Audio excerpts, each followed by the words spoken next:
notre Créateur. Avant que nous puissions rentrer dans le vif de notre thématique, le Seigneur a mis en moi quelque chose de particulier tout au long de cette journée. Il m'a parlé du préjugé. Comme je vous ai dit, tout au long de ce mois, nous allons parler du pardon, nous allons parler de la prière. Donc il y aura des temps d'exhortation, des temps d'enseignement, où nous pourrons tout simplement grandir et nous pourrons croître dans notre capacité spirituelle afin de pouvoir demeurer, mais d'avoir aussi les éléments nécessaires. Et aujourd'hui, le Seigneur me parlait de la notion du préjugé. Le préjugé, c'est cette croyance, c'est cette opinion qu'on préconçoit souvent et qu'on impose aux autres selon un milieu, selon l'époque, selon un parti pris. C'est aussi un indice qui nous permet de se faire une opinion provisoire vis-à-vis d'autrui. Et le Seigneur était en train de me dire que pour la plupart du temps, en chacun de nous, nous avons des préjugés vis-à-vis des uns et des autres. Pourquoi nous avons des préjugés? Parce que la société nous a mis des indicateurs, alors que le Dieu que nous avons, c'est un Dieu pluriel, c'est un Dieu de la diversité. C'est un Dieu qui a créé et qui a fait des multitudes de personnes, des races. Vous allez remarquer qu'il y a des grandes personnes, il y a des petites personnes, il y a des personnes qui ont des typologies différentes les unes des autres. Les goûts et les couleurs ne se ressemblent pas. Peut-être que toi tu vas aimer le bleu, le vert, le rouge, le jaune. Quelle que soit la situation, quels que soient tes goûts. Il y a des personnes qui vont avoir un côté beaucoup plus rock'n'roll, il y a d'autres qui auront un côté beaucoup plus tempérant, il y en a d'autres qui seront introvertis, il y a des personnes qui seront extravertis. Mais le Seigneur était en train de me dire qu'aujourd'hui, la manière dont nous regardons notre prochain, nous les évaluons déjà selon nos émotions et selon les indicateurs de notre société. C'est-à-dire que la société a mis en chacun de nous des clivages. C'est-à-dire que la société a mis en chacun de nous une manière de concevoir les gens. Par exemple, un modèle de réussite. Un modèle de réussite, quand tu as réussi, il faut que tu t'habilles comme ceci, il faut que tu sois comme cela, il faut que tu fasses comme ceci. Et une personne qui a réussi, c'est une personne qui doit peut-être faire 15, 16 de moyenne dans l'excellence. Toutes ces choses-là vont faire que dans notre mentalité, nous allons avoir des préjugés. Alors que le Seigneur me dit que c'est pas comme ça que lui, il nous regarde. Nous, on va regarder les gens en fonction de ce que nous allons voir, hein, en fonction de ce que notre regard va voir. Tu vas voir une personne qui va arriver avec un jean déchiré, tu vas voir une personne qui va arriver avec des locks, peu importe. Mais automatiquement, à partir du moment où cette personne-là ne rentre pas en adéquation avec ta manière ou ta perception de voir les choses qui sont peut-être liées à ton éducation, qui sont liées peut-être à ton style de vie, à ton côté culturel, d'où tu viens, automatiquement, ton esprit sera fermé, ton esprit sera ouvert et automatiquement, tu vas avoir des préjugés sur cette personne-là à cause de la couleur de sa peau, à cause d'un comportement. Peut-être que toi, tu as un comportement qui est beaucoup plus calme. En face de toi, tu as une personne qui est exubérante. Automatiquement, tu vas te faire une opinion de cette personne et tu vas être directement dans le préjugé vis-à-vis de cette personne-là. Or que le Seigneur, lui, il ne regarde pas à ça. Parce que c'est ça qui fait la beauté de l'humanité, c'est cette pluralité de personnes, cette multitude de caractères, de comportements qui vont faire que nous puissions être beaux les uns vis-à-vis des autres. C'est ça la beauté du Seigneur. Mais nous, on va regarder à ça, alors que le Seigneur, lui, ne va pas regarder à ça. Et le Seigneur me disait qu'à partir de l'instant où tu regarderas toujours quelqu'un par rapport à ce que tu vois, tu risques de passer à côté des opportunités, tu risques de passer à côté de quelque chose parce que cette personne peut t'apporter la solution, cette personne peut être la personne que le Seigneur a mis sur ton chemin pour pouvoir t'accompagner, t'aider ou peut-être la clé de quelque chose qui va te permettre de débloquer une situation. Mais étant donné que dans ton esprit, tu as déjà des préjugés et c'est inconscient, on s'en rend pas compte, hein.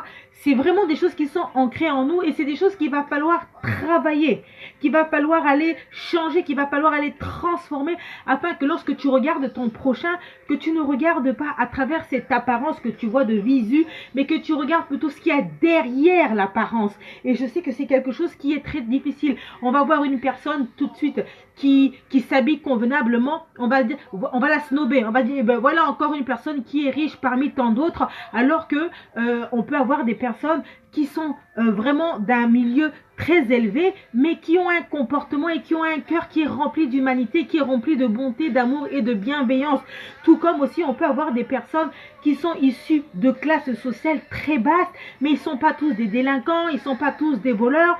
Donc à un certain moment, il faut que chacun de nous, que nous puissions avoir cette capacité de ne pas regarder les autres dans leur trait de caractère, parce que c'est pas ça que le Seigneur regarde. Le Seigneur a mis en chacun de nous ces traits de caractère et c'est ce qui va nous caractériser, c'est ce qui va créer notre identité, c'est ce qui va faire que moi je sois Sandrina, c'est ce qui va faire que X, Y, Z soit. Mais le Seigneur, lui, ne regardera pas à ça, parce que ça, c'est ce qui sera ta signature, c'est ce qui sera ton authenticité. Mais le Seigneur, lui, il va regarder à la source de chaque intention que toi tu commets. Chaque acte que tu vas poser, le Seigneur va regarder la source de ta motivation. Le Seigneur n'est pas dans les émotions. Le Seigneur n'est pas là à se poser la question si cette personne elle est extravertie, elle est introvertie. Non, le Seigneur ne regarde pas à ça. Le Seigneur regarde à la source de tes intentions. Par contre, le Seigneur peut te demander de développer des capacités, de développer des choses qui peuvent t'empêcher ou qui peuvent t'handicaper de rentrer dans ta destinée. Par exemple, si tu es une personne qui est timide, le Seigneur peut te dire qu'il va falloir que tu travailles peut-être ce côté-là parce que ça peut t'handicaper dans l'évolution de ton travail, dans l'évolution de pouvoir t'intégrer ou d'appartenir à un groupe. C'est pas pareil. Là, on rentre dans un processus de transformation et de changement pour te permettre de rentrer dans tes talents, dans tes dons pour pouvoir les fructifier. Mais ça n'en change en rien la personne que tu es au plus profond de toi. Et ça, c'est quelque chose que ce soir, je voulais tout simplement vous dire afin que lorsque vous marchez dans votre vie au quotidien, que vous puissiez faire vraiment attention à cela, que vous ne regardez pas les gens simplement parce que dès que tu vas voir une personne qui est exubérante, une personne qui parle trop, peu importe les qualificatifs, ils sont nombreux après chacun de vous à les adapter en fonction des situations et des circonstances. Mais il ne faut pas regarder à ça. Il faut plutôt regarder au cœur. Il faut vraiment toujours aller dans la profondeur. Il ne faut pas rester en surface. Parce que généralement, on se fait tromper. Vous savez, les gens portent des manteaux au quotidien. On peut avoir une personne qui porte un manteau et d'apparence, mais en fait, c'est un loup déguisé. Et c'est ça qui est dangereux. Donc voilà pourquoi il y a des choses, quand on dit Seigneur, donne-moi le discernement, ben, dans ce discernement, le Seigneur, il va t'enseigner. Il va te dire, ma fille, mon fils, fais attention à ta manière de regarder le monde, à ta manière de regarder ton alter ego, la personne qui est en face de toi. Tu vas voir un SDF qui est dans la rue, automatiquement, tu seras répugné vis-à-vis de cet SDF parce que tu vas te dire que lui, si il est comme ça, parce qu'il n'est pas comme toi. Mais tu ne sais pas, tu ne connais pas son histoire, tu ne connais pas son passé. Il reste un être humain. C'est vrai que quand tu le vois, il est démuni, il sent mauvais, tu ne connais pas son histoire. Mais toi, quand tu vas te mettre à côté de lui, tu n'auras pas cette capacité de pouvoir le regarder comme le Seigneur le regarde lui. Et aujourd'hui, le Seigneur, ce soir, c'est ce qu'il veut en chacun de nous. Il veut que nous puissions, dans ces temps qui vont être difficiles, de ne pas nous bloquer ou de ne pas rester dans ces clivages que la société nous a imposés. Parce que la société nous a vraiment imposé cela. La société nous a dit que pour réussir, voici le modèle de réussite. Mais qui l'a dit? Qui l'a défini?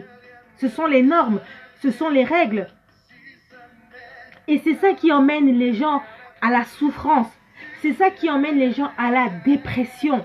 C'est ça qui emmène les gens à subir des blessures intérieures parce que ce sont des personnes qui seront rejetées ou parce que même peut-être que toi-même, tu as vécu cela. On ne t'a pas accepté dans un travail, dans un poste, on ne t'a pas accepté dans un groupe. Peut-être que tu as des amis qui n'ont pas voulu de toi parce qu'ils estimaient que tu n'étais pas de leur rang.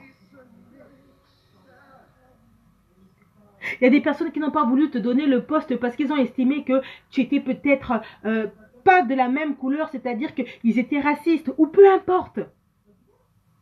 C'est-à-dire qu'on ne t'a pas attribué le poste parce que tu n'étais pas compétent, mais simplement parce qu'ils ont regardé à ce que tu es par apparence.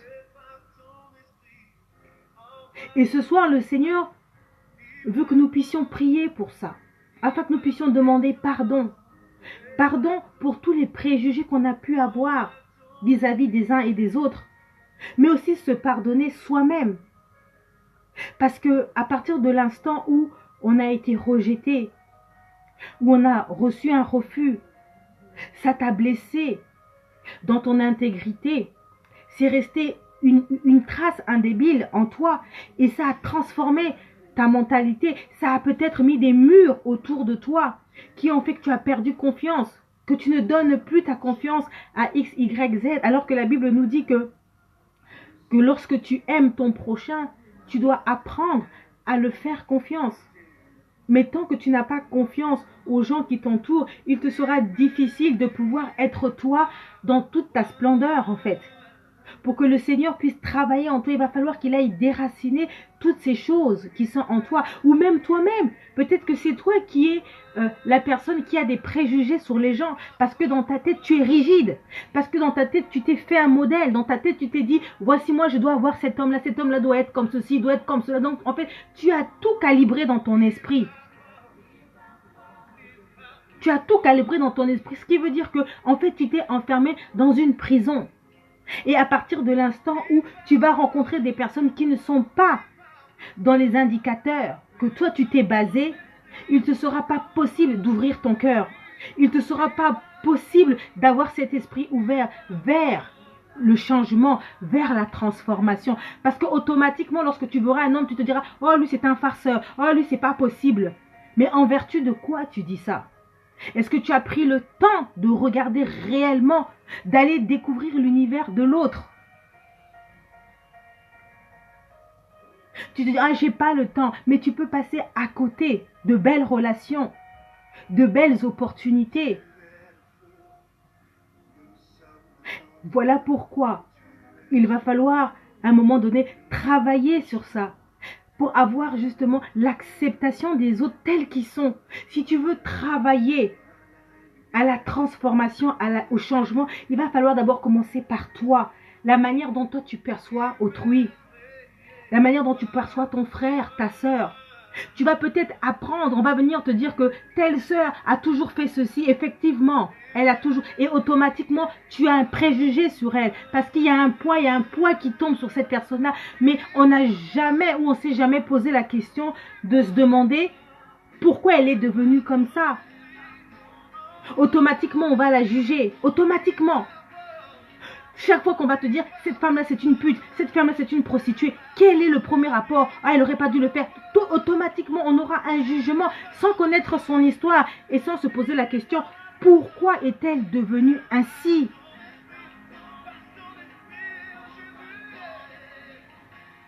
On va voir une personne qui est devenue voleur, automatiquement, on va commencer à avoir des préjugés. C'est un voleur, il faut qu'il soit flagellé, il faut qu'il fasse ceci, il faut. Mais on ne se pose pas la question, pourquoi est-il devenu voleur? On aura en face de nous un escroc, peu importe les qualifications, peu importe les situations. Et c'est vrai que c'est pas facile, parce qu'on se dit que, dis donc, oui, c'est quand même un escroc, c'est quand même un menteur, c'est quand même ceci. Mais en tant qu'enfant de Dieu, on ne doit pas les regarder comme ça. Bien au contraire, on ne doit pas les laisser au bas de la route. Si on les laisse au bas de la route, à quoi on sert? Lorsqu'on dit, Seigneur, on veut être la lumière du monde, que notre lumière luise.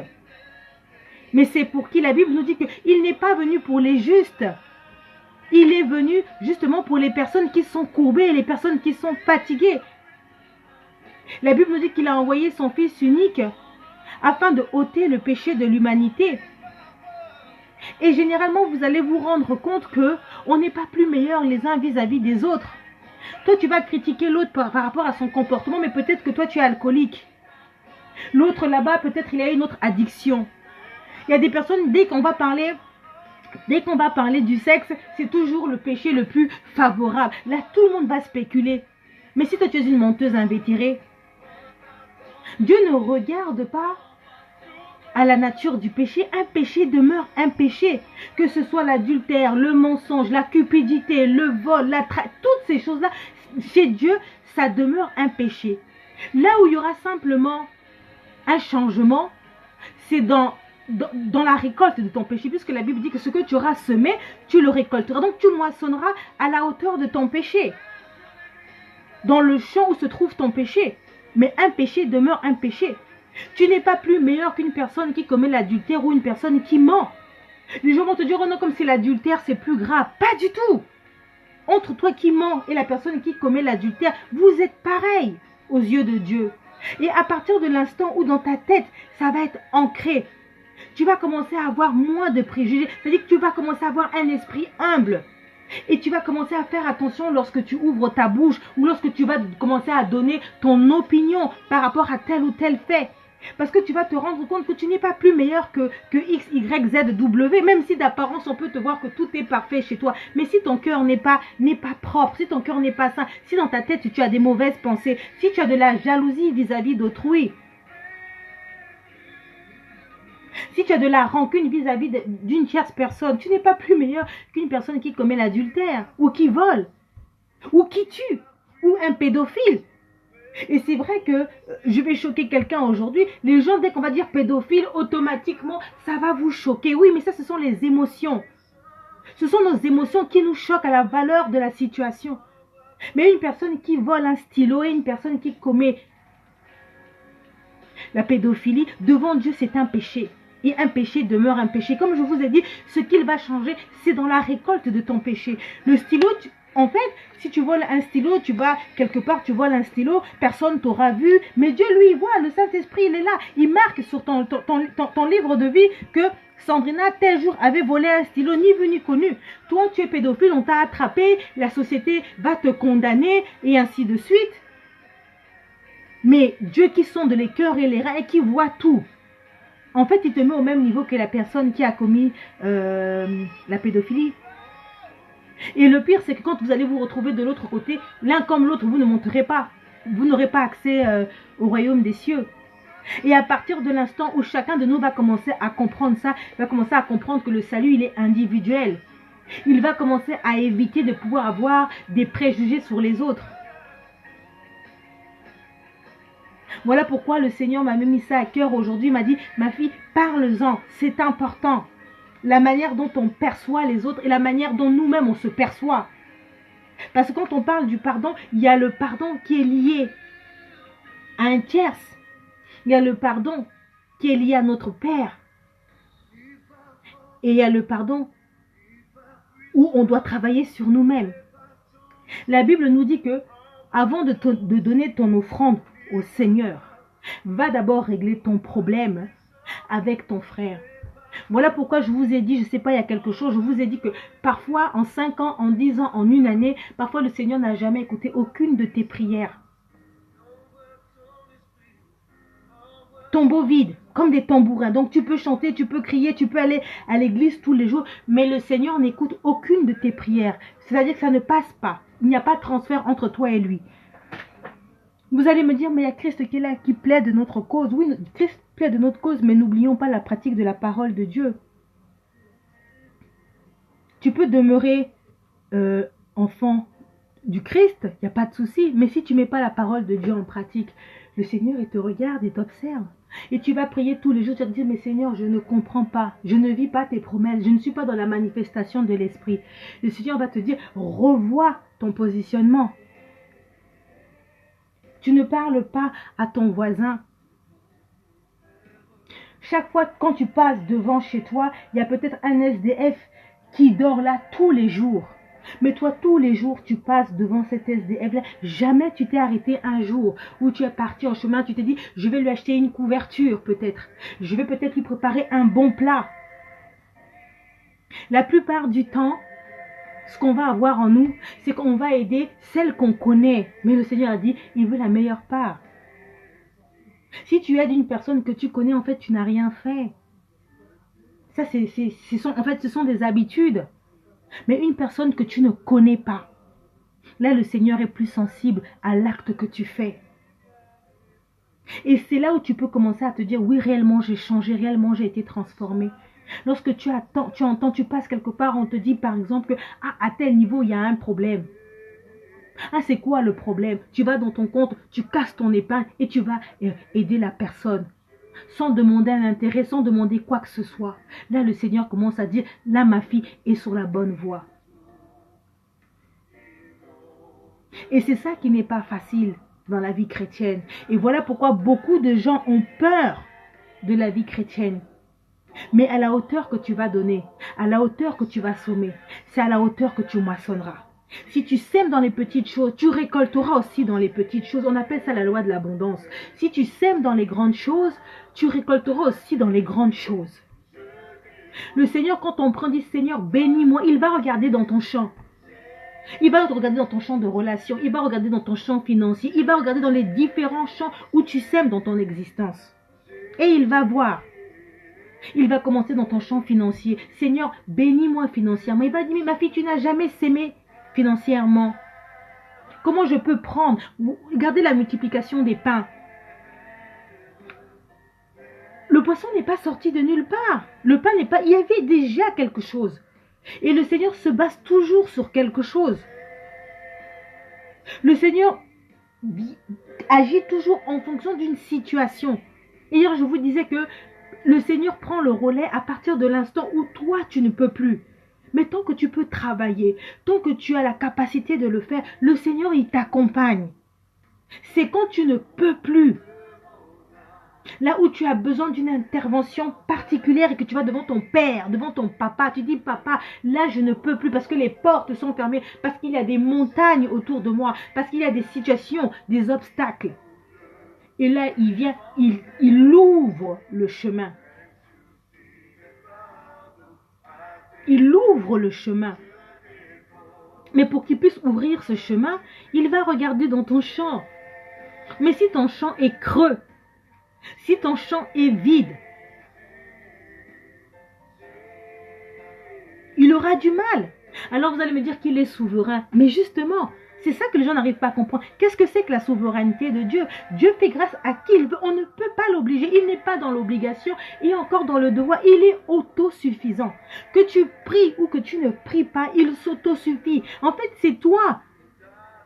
C'est toi, pas lui. Parce que lui, il restera toujours Dieu. Si toi, tu ne veux pas le louer, tu ne veux pas l'adorer, la Bible nous dit que les pierres, les feuilles, la nature le fait. Les oiseaux du ciel le fait. Donc, en fait, c'est bénéfique pour toi. Dieu te met des opportunités. Chaque fois, il t'appelle, il t'appelle, il t'appelle. Il te met des disponibilités pour ne pas que le jour du jugement, lorsque tu iras devant lui, tu diras, Seigneur, il te dira, si ma fille, si mon fils, à chaque fois, regarde telle opportunité, regarde tel moment, regarde. Mais toi, tu n'as pas saisi ou tu n'as pas voulu le faire pour X ou X raison. Voilà pourquoi, Seigneur, il veut ce soir que nous puissions prendre conscience de cela. La manière dont tu perçois les autres. Tu ne t'entends pas avec peut-être ta soeur, avec une amie, parce que tu te dis, elle ne va pas changer, ça a toujours été ainsi, elle ne changera pas. Mais si tu essaies de te poser la question, pourquoi elle ne changera pas? Qu'est-ce qui lui est arrivé? Pourquoi elle est comme ça? Tu vas voir qu'à partir de l'instant où tu vas comprendre pourquoi elle fait ces choses-là, tu auras un autre regard vis-à-vis de cette personne. Et tu vas t'adapter à elle. C'est-à-dire que tu ne vas pas lui donner le dos pour qu'elle te batte. Non, mais tu vas contourner en fait le trait de caractère. Si tu sais que tu as en face de toi une personne qui est colérique et que tu comprends que cette personne elle est colérique, elle a un travail à faire sur elle. Qu'est-ce qui va se passer? C'est que toi tu vas travailler. Tu vas travailler sur toi. Tu vas te mettre à disposition pour ne plus faire en sorte que lorsque cette personne se mette en colère, que cela vienne te détruire. La Bible dit que tu dois veiller sur ton cœur parce que c'est de là qu'émanent les sources de ta vie. Donc si tu sais que tu as une personne qui est colérique en face de toi, tu évites. Si tu sais qu'il y a une personne qui est menteuse, quand elle t'appelle par exemple au téléphone, tu sais que quand on va parler avec elle, c'est sûr qu'on va déborder. Mais tu réponds, allô, oui, bonjour, je suis occupée. C'est-à-dire que tu es bienveillante avec la personne, tu respectes et à un moment donné, tu coupes la conversation de façon subtile. Tu n'es pas obligé de lui dire non, non, tu coupes la conversation en lui disant, écoute, j'ai quelque chose à faire. Et sans mentir, on se rappelle plus tard. Si tu sais que tu arrives dans un environnement où il y a de la critique, la Bible dit que si tu t'assois sur la table des moqueurs, même si tu ne parles pas et que tu es assise, que tu es là, le fait d'être déjà là, ça veut dire que tu consens. Et qui ne dit mot consent? Donc si tu arrives dans un endroit, on critique quelqu'un, on parle du mal de quelqu'un et que toi tu es là, si tu écoutes et que tu t'assois, même si tu n'ouvres pas ta bouche, le fait d'être là, tu consens à ça. Et ça, ce sont plein de petits péchés qui sont en nous qu'on ne voit pas. C'est tellement subtil au quotidien dans notre vie. Et le Saint-Esprit veut nous enlever de ça. Il veut nous débarrasser de toutes ces choses qui nous empêchent de rentrer dans sa gloire. Voilà pourquoi nous devons vraiment demander au Seigneur de nous aider.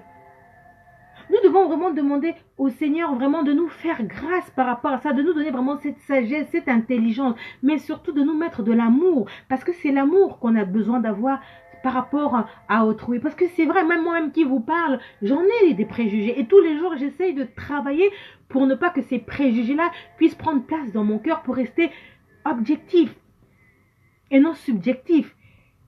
Parce que subjectif, c'est dans la pensée. Quand tu vois une personne arriver, surtout nous les femmes, automatiquement, on va commencer à la catégoriser. Dès qu'elle va ouvrir sa bouche, on va se dire, ouh là là, pas elle.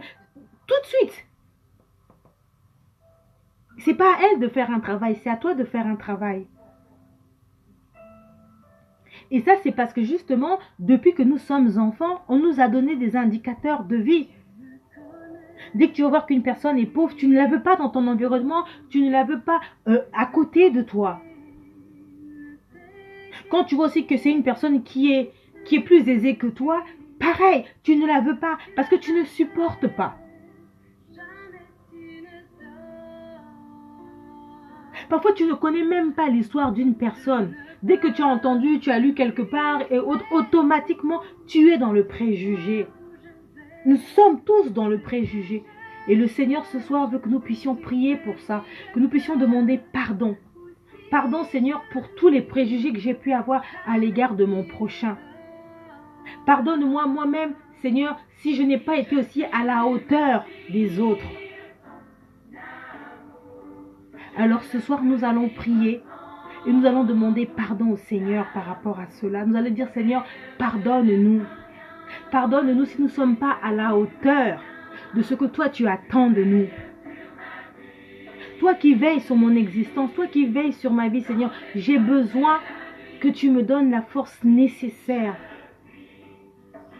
Que le don de l'Esprit me donne cette capacité d'être vraiment objectif avec mon prochain. Que je puisse regarder mon prochain avec les yeux de Christ et non avec les yeux de la chair. Parce qu'avec les yeux de la chair, tu seras toujours dans le préjugé. Mais si tu regardes ton prochain avec l'amour du Christ, tu verras que tu iras de l'avant dans tout ce que tu peux faire. Donc nous allons élever nos voix, nous allons maintenant prier et nous allons solliciter la grâce du Seigneur. Parce que la Bible nous dit que là où le péché abonde, la grâce surabonde. Nous allons nous humilier devant sa sainte présence et nous allons lui dire, Seigneur, pardonne-nous. Pardonne-nous de nos manquements, pardonne-nous de nos faiblesses.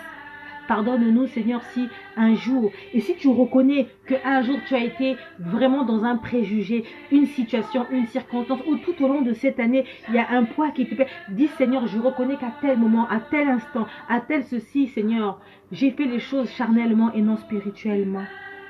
Donc prions. N'écoute pas à ma prière, mais toi-même, incline-toi devant ton Seigneur. Allons-y devant la croix de Golgotha et commençons à lui demander pardon. Seigneur, ce soir, je viens encore à toi, Papa, et je viens solliciter ta clémence, je viens solliciter tes faveurs, Seigneur. Père éternel, je reconnais devant toi que j'ai péché, je reconnais devant toi, Seigneur, que je n'ai pas été digne, Seigneur, et je reconnais devant toi, Seigneur, que mon cœur est rempli de préjugés. Seigneur, mon cœur est tellement rempli de préjugés vis-à-vis d'autrui, Seigneur, vis-à-vis de mon prochain, que Père éternel, je mets des barrières, Seigneur, et je n'autorise pas mon cœur, Père éternel, à découvrir la beauté, Seigneur, des êtres humains que toi tu as créés à ton image et à ta ressemblance. Alors oui, Seigneur, je viens encore à toi ce soir et je viens solliciter ton pardon, Seigneur, afin que ton pardon soit mon partage.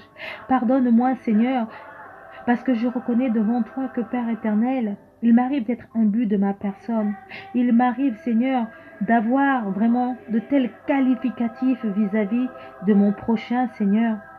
Et ce soir, je viens à toi et je te demande pardon. Je m'humilie devant toi, Seigneur, et je viens implorer ta grâce et ton pardon. Pardonne-moi, Seigneur, pour toutes ces mauvaises pensées que j'ai pu avoir, Seigneur, vis-à-vis Seigneur, de toutes ces personnes qui ont un jour, Père éternel, sollicité peut-être une requête à mon niveau ou qui ont eu besoin de moi et que moi je n'ai pas, Père éternel, favorisé le chant parce que justement j'étais dans un préjugé quelconque, Seigneur. Père éternel, pardonne-moi si, Père éternel, je n'ai pas écouté ou je n'ai pas ouvert mon cœur ou ouvert ma porte, Seigneur, à une personne qui était dans le besoin, Seigneur, parce que justement j'étais dans le préjugé, Seigneur, de tel ou tel comportement, de telle ou telle situation, Seigneur. Et je reconnais, Seigneur, devant toi, que mon cœur est rempli de tellement de préjugés vis-à-vis, Seigneur, de mes prochains, vis-à-vis, Seigneur, de tierces. Voilà pourquoi, Seigneur, ce soir, je viens encore à toi. Seigneur, ce soir, je viens implorer le sang de l'agneau, Seigneur, afin que ton sang coule en chacun de nous, Seigneur, que ton sang nous lave, Seigneur. Purifie-moi ce soir, Père éternel, purifie mon cœur, Seigneur. Déracine mon cœur, Seigneur, de toute noirceur, de tout mal, Seigneur, de tout préjugé, Seigneur.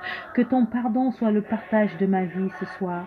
Seigneur, pardonne-moi, Père, que ton pardon soit inscrit, Seigneur, ce soir dans le livre de vie, Seigneur, afin que, Père éternel, en toi, Christ, je sois justifié. Justifie l'être que je suis, justifie mon âme, mon cœur, Seigneur, et mon esprit, pour toute forme de préjugé que j'ai pu avoir, Seigneur, tout au long de cette année ou encore dans les années qui sont passées, Seigneur. Ceux ou celles, Père éternel, auxquels je ne me suis peut-être même pas rendu compte, peut-être que j'ai été une occasion de chute, Père éternel, pour une personne, peut-être que j'ai mis des personnes en colère aussi à travers mon caractère, peut-être que j'ai été aussi la source, Seigneur, du préjugé de quelqu'un, Seigneur, à travers mon comportement, Seigneur. Alors, Père éternel, que ta grâce demeure mon partage, Seigneur, afin que le pardon se fasse, Seigneur, en multiforme, c'est-à-dire, Seigneur, pardonne la personne qui a pu avoir, Seigneur, un préjugé à mon égard, mais pardonne-moi aussi, moi qui ai eu des préjugés, pardonne-moi aussi, Seigneur, si j'ai été le socle, la source, Seigneur, du préjugé d'une personne, parce que je n'ai pas eu un comportement qui a reflété, Seigneur, ta royauté, oh mon Dieu, mon roi. Seigneur, que ton pardon demeure réellement mon partage ce soir, Seigneur, et que ton sang me lave, Seigneur. Père, purifie mon âme, purifie mon cœur, purifie mon esprit, Seigneur. Que en toi, Seigneur, je sois justifié. Que en toi, je sois lavé. Que en toi, Seigneur, je sois renouvelé, Seigneur, de ta grâce, de tes bontés, Seigneur. Que toi seul, tu viennes fortifier mon âme. Seigneur, donne-moi vraiment cette capacité, Père éternel, de pouvoir demeurer saint à tes yeux, Père. Que l'œuvre salvatrice plaide en ma faveur. Seigneur, ce soir, nous sommes au bas de la croix et nous te sollicitons. Nous te demandons pardon, Seigneur, pour nos manquements, pardon pour nos faiblesses. Pardon, Seigneur, si nous avons critiqué. Pardon, Seigneur, si nous avons manqué, Père éternel, à notre devoir d'être une lumière, Seigneur, au sein de ton peuple, au sein de ce monde, Seigneur, parce que justement, nous avons laissé le préjugé prendre le dessus, Seigneur. Nous avons entendu des choses, nous avons vu des traits de caractère, peut-être qu'en fonction d'un rang social, d'une situation, d'une circonstance, Seigneur, nous nous sommes laissés avoir ce que nous puissions voir à travers la vue, Seigneur. Nous n'avons pas regardé au plus profond de la personne. Alors que toi, Seigneur, qui est notre Seigneur, qui est notre Sauveur, lorsque tu nous regardes pas nos traits de caractère, tu ne regardes pas ce que nous sommes en apparence, mais tu regardes ce que nous sommes de l'intérieur. Alors apprends-nous à aimer, Seigneur, notre prochain, comme toi, Seigneur, tu nous aimes, Seigneur. Apprends-nous, Seigneur, à être dans la tempérance. Apprends-nous, Seigneur, à être dans cette tolérance. Voilà pourquoi, Seigneur, ce soir, que ta grâce vienne surabonder à chacun de nous. Mets en nous cette semence, Seigneur, une semence nouvelle, Père éternel, afin que nous puissions rentrer vraiment, Seigneur, dans tes voies, dans ton chemin, Seigneur, que nous puissions être dignes de toi et que nous puissions porter des fruits, les fruits de l'Esprit, Seigneur, afin que nous puissions être plus tolérants, Seigneur, que nous arrêtions d'être dans le jugement, Seigneur, que oui, Père éternel, que nous puissions, Père éternel, bien évidemment, discerner le bien et le mal, mais que nous ne soyons pas tout le temps, Seigneur, en train de critiquer les autres, en train de rabaisser les autres, de toujours émettre des opinions, des points de vue, Seigneur, qui viennent alourdir ton peuple, Seigneur, qui créent encore plus de mal, qui créent des virus, Seigneur, des blessures intérieures. qui crée un manque de confiance les uns vis des autres, Seigneur, qui crée vraiment un tissu social déchiré, Père éternel, des différentes classes sociales, Seigneur, alors que nous sommes censés être ensemble pour l'éternité dans un même lieu, Seigneur.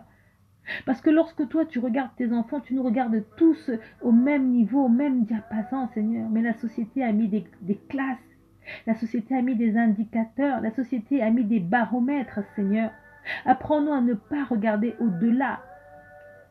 Apprends-nous à regarder au-delà de ces baromètres. Apprends-nous, Seigneur, à ne pas regarder aux indicateurs que le monde a mis, mais que nous puissions regarder, Seigneur, ton peuple, ta créature, ta création, comme toi tu nous regardes, Seigneur. Enlève en nous, Seigneur, toute forme de préjugés. Même si cela peut être difficile, Seigneur, parce que lorsque nous sommes en face d'une personne qui n'a parfois pas le même caractère que nous, qui n'a peut-être pas la même attitude que nous, Seigneur, il nous est difficile de pouvoir consolider cela, de pouvoir l'accepter, Seigneur. Il nous est difficile, Père éternel, de pouvoir regarder l'étranger, Seigneur, comme toi tu aimerais que nous puissions le regarder, Seigneur. Nous mettons des obstacles, des barrières, Seigneur, automatiquement. Seigneur, dès que nous entendons, Seigneur, une histoire, ou dès que nous entendons quelque chose sur une tierce personne, Seigneur, automatiquement, nous nous faisons des préjugés. Ou lorsque nous regardons aussi quelqu'un, nous nous contentons tout simplement de ce que le monde a mis comme indicateur. Donc dès qu'on voit une personne avec une belle voiture, on voit une personne qui a réussi, automatiquement, on a un préjugé sur cette personne-là, qu'il soit positif ou qu'il soit négatif. Apprends-nous, Seigneur, à vivre dans la neutralité des choses, à ne pas, dans notre cœur, ruminer des choses qui ne te confessent pas, Seigneur, mais qu'au contraire, que nous puissions aimer tout simplement notre prochain, Seigneur, que nous puissions aimer, Seigneur, notre alter ego, Père éternel, comme toi tu nous as aimés, Seigneur. Apprends-nous à découvrir les univers des autres, Seigneur, de découvrir la beauté, Seigneur, de la pluralité, Seigneur, de chaque individu qui nous entoure en permanence.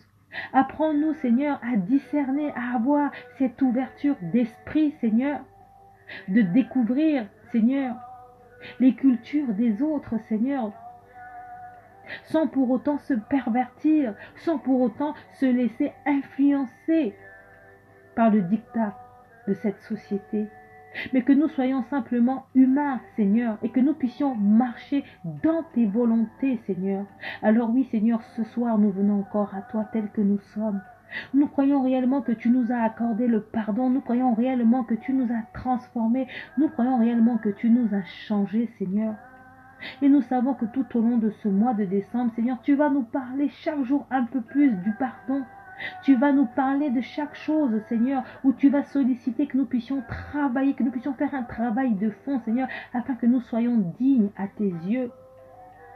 Dans ces temps qui vont être si difficiles, Seigneur, nous avons besoin de cette neutralité, Seigneur, sinon nous risquerons d'être à côté du service, Seigneur. Si nous voulons travailler, Seigneur, pour être au service des autres, il va falloir que nous puissions apprendre, Seigneur, à être dans cette neutralité des choses.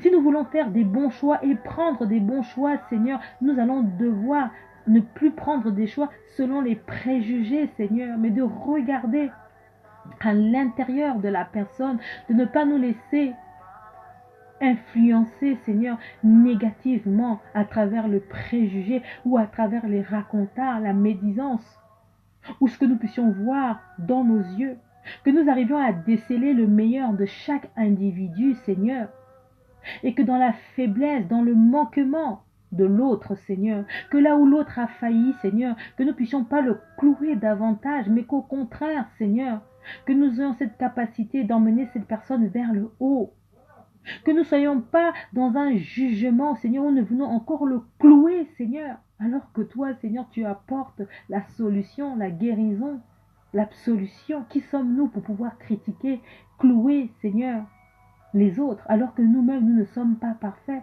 et que si chacun de nous, ce soir, nous regardons à nos vies en permanence, nous verrons bien que il y a quelque part en nous des choses qui ne te confessent pas.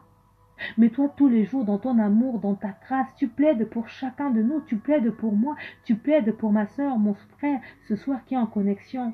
et qui prient avec moi, ou pour tes enfants qui sont sur les extrémités de la terre. Alors oui, Seigneur, ce soir, que ton pardon soit vraiment le partage de chacun de nous. Pardonne-nous de nos manquements. Pardonne-nous de nos faiblesses, Seigneur.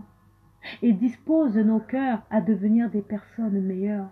Apprends-nous, Seigneur, l'humilité, Seigneur, à être humble, Seigneur.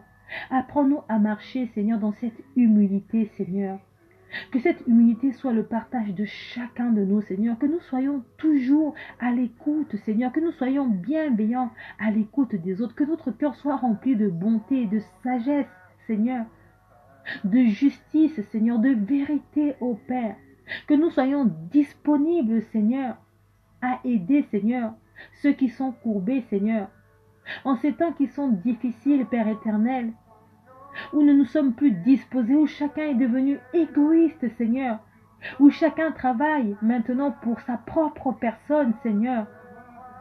Toi, viens susciter en nous encore cette capacité, cette disponibilité, cette dispensation en nous. Scelle notre cœur, Seigneur, à avoir toutes ces capacités nécessaires, afin de mener à bien, Seigneur, ton œuvre, à travers notre trait de caractère, à travers nos comportements, à travers les opportunités que nous rencontrons dans nos entreprises, Seigneur, que nous puissions traiter convenablement bien, Seigneur, autrui, Seigneur. Que nous puissions être, Seigneur, des bonnes personnes, Seigneur. Que nous ne soyons pas dans les murmures, que nous ne soyons pas dans les racontards, Seigneur. Mais que nous ne soyons pas aussi ces personnes qui sont en train de perpétuer aussi les racontards vis-à-vis des gens, Seigneur. Que nous ne soyons pas dans cette chaîne, Seigneur, qui multiplie au quotidien, Seigneur, et qui vient clouer les autres dans leurs défauts, dans leurs péchés, dans leurs souffrances, Seigneur. Mais qu'au contraire, Seigneur, que lorsque nous avons ces personnes en face de nous, que nous ayons la capacité de leur donner l'amour nécessaire. Que nous ne soyons pas dans ce jugement, même si cela peut être difficile, parce que la personne a peut-être commis, la personne a peut-être fait ce qu'on lui reproche. Mais que nous ne regardons pas à cela, Seigneur. Voilà pourquoi, Seigneur, nous avons besoin de toi. Saint-Esprit, ce soir, nous avons besoin de toi, que tu viennes encore nous remplir, que tu nous donnes encore ta plénitude, Seigneur, de pouvoir demeurer, Seigneur, de pouvoir marcher dans ta volonté, Seigneur. Seigneur, ce soir, remplis chacun de nous, remplis-nous encore de ta grâce. Seigneur, que notre coupe déborde encore, Seigneur, afin de mener à bien ce combat. Apprends-nous, Seigneur, à rechercher la sainteté. Apprends-nous à demeurer dans la marche de la sanctification. Apprends-nous, Père éternel, à ne pas être en colère, que la colère ne soit pas en nous, Seigneur. Tu nous dis dans ta parole que la colère ne puisse point vous arriver avant que le jour ne soit couché, Seigneur. Mais à combien de fois nous nous mettons parfois en colère? Alors oui, Seigneur, ce soir nous venons encore à toi et nous voulons solliciter encore la présence du Saint-Esprit. Saint-Esprit, agis en chacun de nous, fortifie chacun de nous. Donne-nous cette capacité. Seigneur, ta plénitude encore ce soir. Nous avons encore besoin de toi. Nous avons tellement besoin de toi pour tellement de choses, Seigneur. Nous avons besoin de grandir en toi, d'être fortifiés, Seigneur.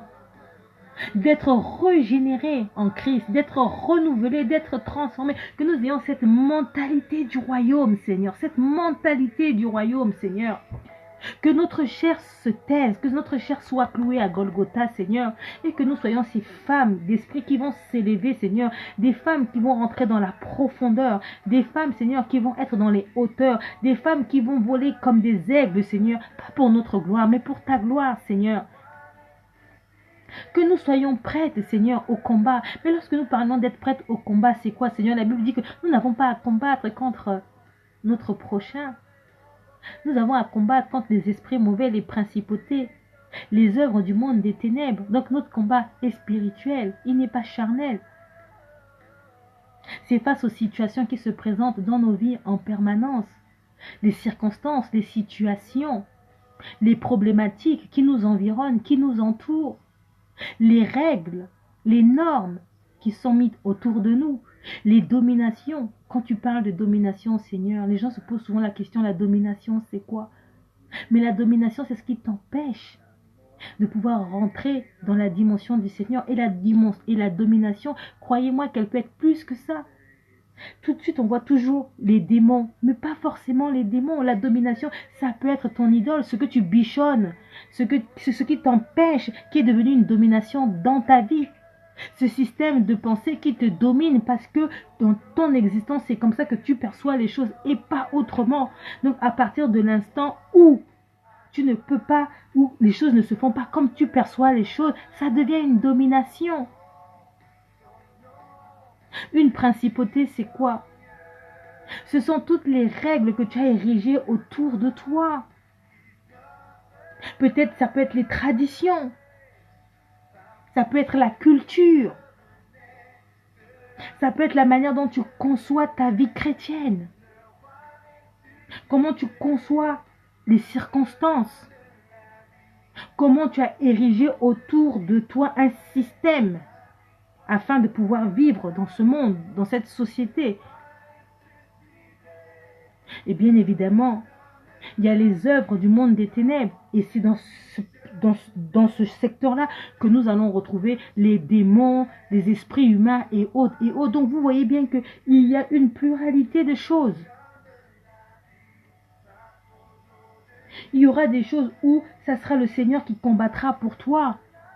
Mais il y a des choses où le Seigneur va te demander ta contrepartie, ta part. Donc à partir du moment où tu prends conscience de cela, commence à dire Saint-Esprit, capacite-moi, donne-moi cette force, parce que de par moi-même, je ne pourrai pas. De par moi-même, je ne pourrai pas faire face aux principautés. Parce que les principautés sont ancrées dans nos vies. Je ne pourrai pas faire face aux dominations, parce que les dominations sont là et sont érigées. Mon système de pensée. Mais le Saint-Esprit te dit que lui, il peut briser tout ça. Il peut t'enlever sous le joug de l'esclavage et t'emmener vraiment dans ton identité et de vivre vraiment cette relation de cœur à cœur avec ton Créateur. Il peut t'ôter tous ces fardeaux afin que tu sois plus léger, que tu aies cet esprit ouvert, cette mentalité transformée, changée, cette mentalité où tu as un cœur rempli d'amour pour ton prochain. Puisque l'objectif de tout chrétien, c'est d'emmener chacun de nous à la conversion, à parler de l'évangile à travers nos comportements, nos traits de caractère, dans la manière dont nous serons au quotidien. Alors oui, Seigneur, ce soir, capacite une personne, capacite chacun de nous. Donne-nous cette capacité nécessaire de demeurer ferme dans ta parole, de mettre cette parole en pratique, que nous puissions porter des fruits dignes de toi, Seigneur. Que notre lumière puisse vraiment briller, Seigneur, et qu'elle puisse briller avec étincelle, Seigneur, afin d'apporter des fruits, afin d'apporter la justification, afin que nous puissions aller vraiment de l'avant, Seigneur, et que nous puissions tous marcher, Seigneur, vers le royaume et pour le royaume. Alors oui, Seigneur, ce soir, nous voulons encore te rendre grâce, et ce soir, nous voulons te dire merci. Merci pour ta fidélité, merci pour ta bonté, merci pour ces temps que tu permets que nous puissions avoir en ta sainte présence. Ma bien-aimée, toi qui es là, toi qui es présent, commence à dire tout simplement merci au Seigneur. Merci au Seigneur pour cette journée, merci au Seigneur pour ces temps de prière que nous avons eus. Merci parce que c'est lui qui nous parle et merci parce que pour ce temps d'exhortation que nous avons eu ensemble, que le Seigneur vienne sceller cela dans ton cœur et que cela puisse porter des fruits. Alors élevons nos voix et prions. Dieu de gloire, Dieu de bonté, nous voulons te rendre grâce et nous voulons te dire merci. Nous voulons te dire merci pour ces moments de prière que nous avons eus en ta sainte présence. Nous voulons te dire merci, Seigneur, parce que c'est toi qui as été avec nous depuis le commencement et c'est toi qui es avec nous jusqu'à la fin. Seigneur, merci pour ces moments que nous avons passés en ta présence parce que nous croyons réellement que tu as été là et que tu es là. Parce que ta parole nous dit que là où 2 ou 3 sont assemblés en ton nom, toi tu es présent. Et ce soir, nous croyons réellement que tu es présent. Nous croyons réellement que tu es là. Et tu nous dis dans ta parole que la prière, c'est un dialogue dialogue avec toi, c'est un échange, Seigneur. Et ce soir, nous avons dialogué avec toi, nous avons échangé avec toi et nous croyons que tu nous as fait du bien, que tu nous as parlé et que chacun a pris sa part. Alors oui, Seigneur, ce soir, nous sommes encore dans cette reconnaissance. Merci, Seigneur, parce que tu as disposé, tu as permis. Merci, Seigneur, parce que tu veilles en chacun de nous et tu nous accompagnes en tout temps, en tout lieu. Merci, Seigneur, pour cette journée, Seigneur, qui s'est achevée. Seigneur, nous voulons maintenant te rendre grâce et nous voulons te remettre encore, Seigneur, notre nuit entre tes saintes mains, afin que pendant toutes ces heures de la nuit, Seigneur, que toi seul tu puisses veiller sur chacun de nous. Accompagne-nous, Seigneur, que dans notre Seigneur, Seigneur, que ce soit toi qui aies le contrôle de toutes choses. Seigneur, je veux te remettre notre rendez-vous de demain à 6 heures, Seigneur, afin que tu puisses nous précéder, Seigneur, que tu puisses nous accompagner, Seigneur, et que toi seul, Seigneur, que tu sois au contrôle de tout. Nous voulons te rendre grâce et nous voulons te dire merci. Merci pour ces temps de prière. Merci, Seigneur, parce que nous savons que tu seras avec nous. Merci, Seigneur, parce que nous croyons réellement que tu vas veiller sur chacun de nous pendant ces heures de la nuit. Et merci parce que nous savons que demain matin, à 6 heures, tu seras là au rendez-vous avec nous et que tu vas nous faire du bien et que tu vas nous accompagner, Seigneur, pendant tous ces moments où nous serons dans la prière, dans la méditation, dans l'exhortation, dans l'enseignement, Seigneur, afin que nous puissions grandir spirituellement, afin que nous puissions être transformés, changés, Seigneur, et que nous puissions nous préparer, Seigneur, à aborder cette année 2021. Laisse que la gloire te revienne, laisse que l'honneur te soit rendu, Seigneur, et nous disons tous Amen. Gloire au Seigneur, gloire à vous. Je vous souhaite encore une très bonne soirée, une excellente nuit dans la présence et sous la présence de l'Esprit de Dieu. Je vous donne donc rendez-vous demain à 6 heures du matin. Si vous étiez là, vous qui étiez là, vous qui connectez, n'hésitez pas à me faire des petits cœurs, des petits coucous. Et surtout, si vous avez besoin de prière, vous avez besoin d'un sujet en particulier, n'hésitez pas à l'écrire en commentaire et nous prierons pour votre sujet. Si vous avez des requêtes ou quoi que ce soit, si vous avez aussi besoin, vous avez des questions, quelque chose, vous avez besoin qu'on en parle, n'hésitez pas. Tout ce mois-là, nous sommes à disposition. Nous sommes là afin que ensemble nous puissions tout simplement nous reconnecter à notre Créateur, que nous puissions tout simplement solliciter le don parfait du Saint-Esprit afin que nous puissions avoir encore sa plénitude en quantité. Que le Seigneur vous bénisse tous et que vous puissiez passer encore une agréable nuit en sa présence. C'était Sandrina Pacotte.